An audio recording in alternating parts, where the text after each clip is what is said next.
Everything you know about this movement is a lie. You've heard the name Cesar Chavez 1,000 times.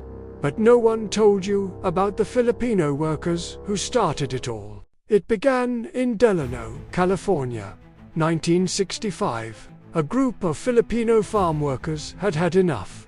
Underpaid, overworked, living in shacks, while picking grapes for billion-dollar companies. So they organized. They walked off the fields and launched one of the biggest labor strikes in US history. And here's the twist. Cesar Chavez wasn't even involved yet. The strike was already underway, led by Larry Itliong and the Agricultural Workers Organizing Committee, Filipino elders who had been fighting injustice since the 1920s. Weeks later, Chavez and the Latino Union joined the fight. Together, they led a massive movement. But guess who got erased? The Filipinos. History books removed them. Documentaries sidelined them.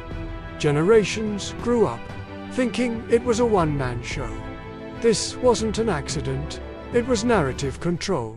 It's easier to sell a symbol than a collective struggle. And so the true leaders were buried. But now you know, and now you have a choice. Let it stay erased, or tell everyone. Click follow for more events they don't want you to know about.